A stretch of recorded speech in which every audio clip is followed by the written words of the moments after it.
Olá, bom dia, graça e paz, tudo bem?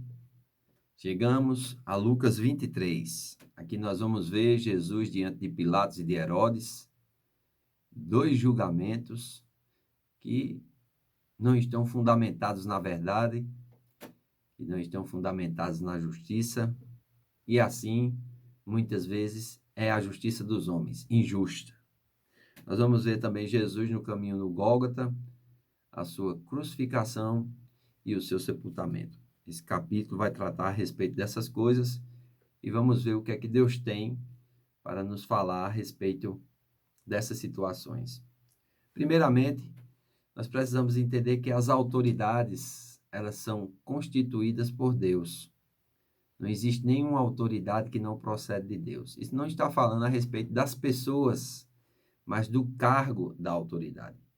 A autoridade, ela é detentora da ordem, ela é um servo de Deus e é um agente que vai punir aquele que faz o mal. Porém, aqui, essas autoridades, elas não estão nesse papel.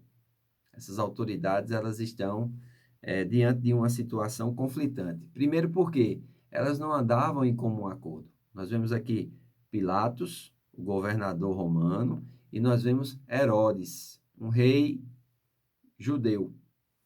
Então, duas autoridades diferentes, mas que muitas vezes estão em comum acordo, muitas vezes estão em desacordo, muitas vezes fazem as pazes, muitas vezes estão em conluio para o seu próprio benefício.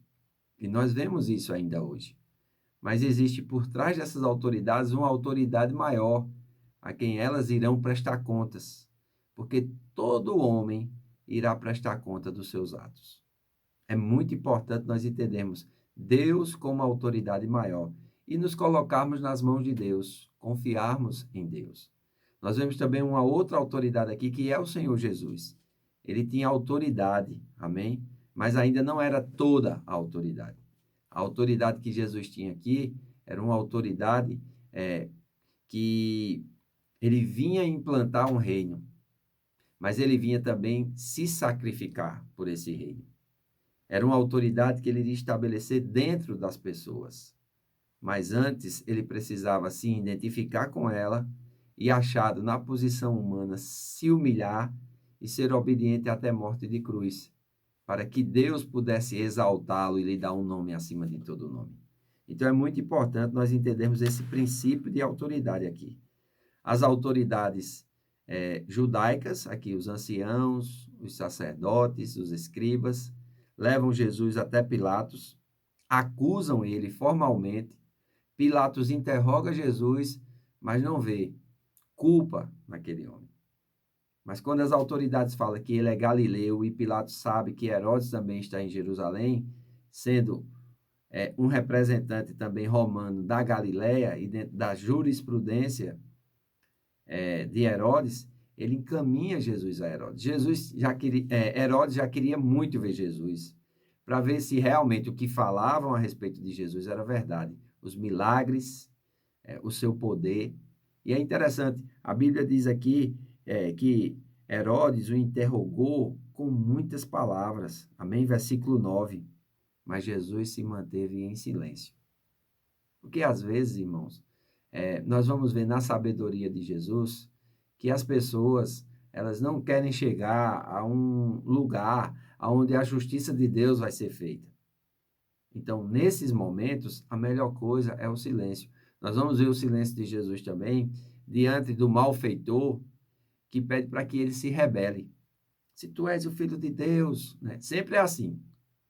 Pilatos, se tu és filho de Deus, se tu és, faz algum milagre. O malfeitor na cruz vai dizer, se tu és o filho de Deus, salva-te a ti mesmo e a nós. Jesus não diz palavra. Jesus se mantém em silêncio. Isso é um ato de sabedoria. Quando você percebe que as pessoas não estão querendo chegar para agradar a Deus, a melhor coisa a fazer é se manter em silêncio. E Jesus aqui se mantém em silêncio.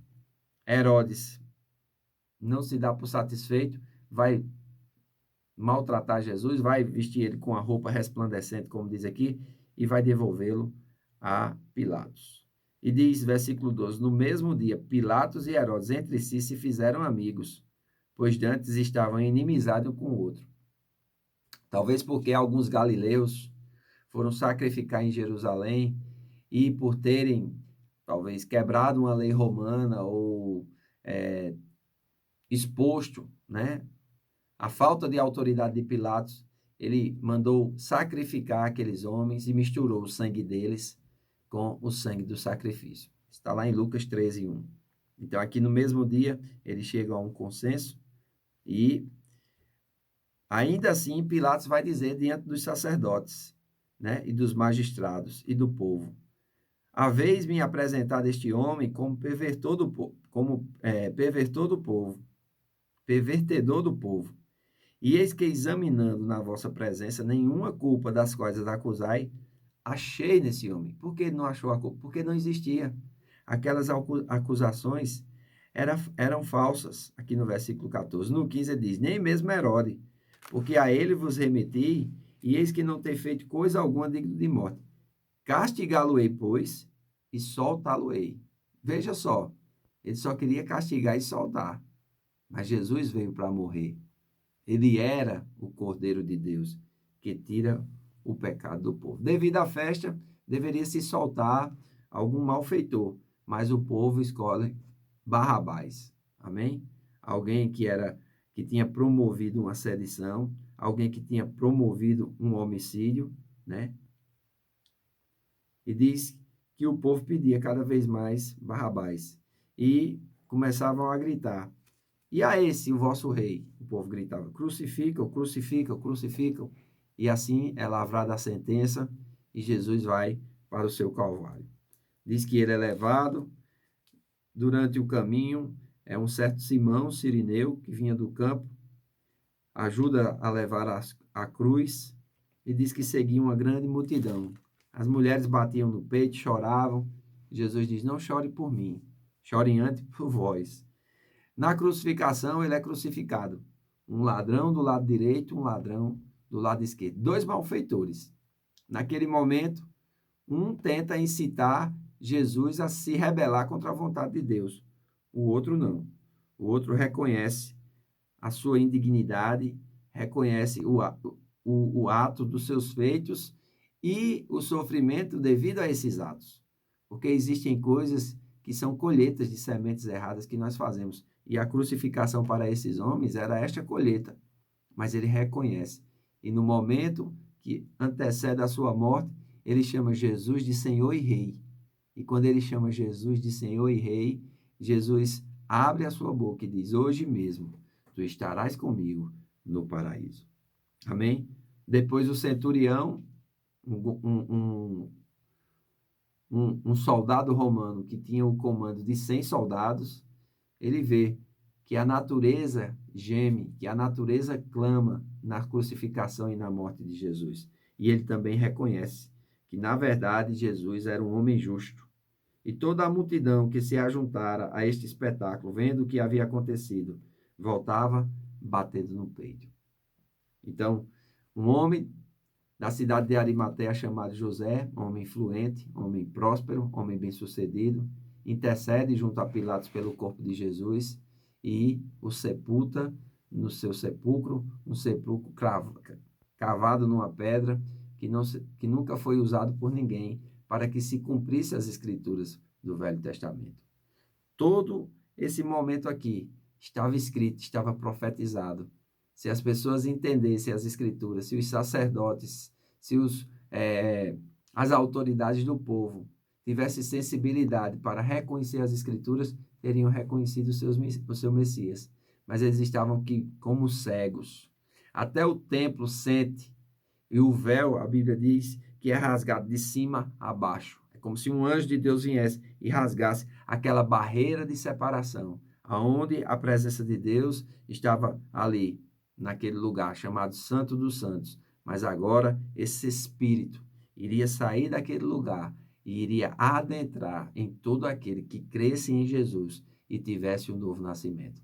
Através do novo nascimento, nosso espírito é recriado, nós somos vivificados e o Espírito de Deus se faz um com o nosso espírito e vem habitar em nós.